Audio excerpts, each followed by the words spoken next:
En noviembre de 1917, una sola hoja de papel cruzó escritorios, gobiernos y fronteras. No era un tratado, no era una ley, era una carta de apenas 67 palabras. Y con eso, cambió el destino de todo Medio Oriente. La carta fue escrita en Londres, en plena Primera Guerra Mundial.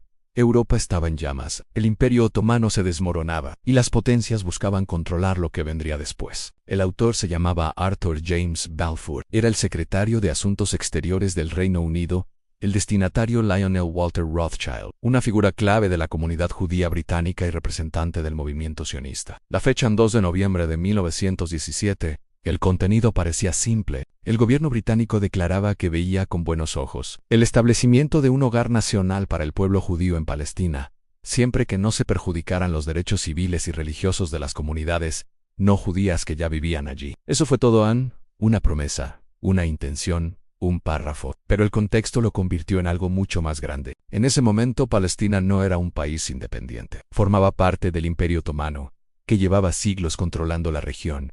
Pero los otomanos estaban perdiendo la guerra. Gran Bretaña sabía que, si ganaba, tendría una enorme influencia sobre esos territorios. Al mismo tiempo, los británicos estaban haciendo otras promesas. En cartas separadas, habían insinuado a líderes árabes que apoyarían la creación de un gran Estado árabe independiente después de la guerra.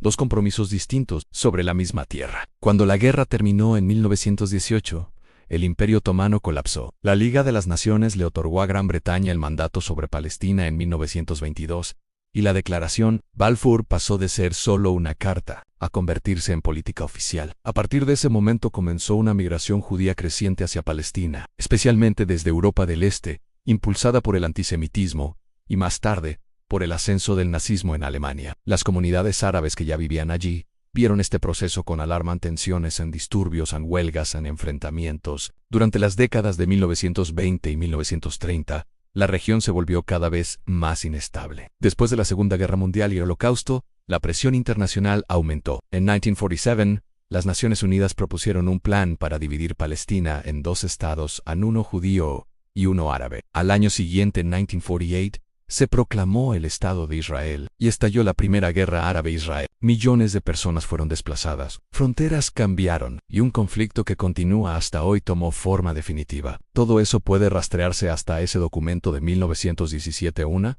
carta escrita en un despacho británico durante una guerra mundial por un ministro que probablemente no imaginó el alcance real de sus palabras. Historiadores debaten hasta hoy las motivaciones de Balfour. Algunos señalan intereses estratégicos británicos en la región. Otros, el deseo de ganar apoyo político internacional durante la guerra. Otros, convicciones personales sobre el sionismo. Pero el hecho es indiscutible: en esa carta no solo prometió un futuro, redibujó un continente entero. Lo irónico es esto: no fue firmada en una cumbre mundial, no fue aprobada por una asamblea internacional, no se anunció con un discurso épico, fue una carta privada. Y aún así, su eco se escucha más de un siglo después. Si te gustan estas historias reales que muestran cómo una sola decisión puede cambiar el curso del mundo, suscríbete al canal, deja tu like y comenta qué otra historia quieres ver y qué te pareció este video.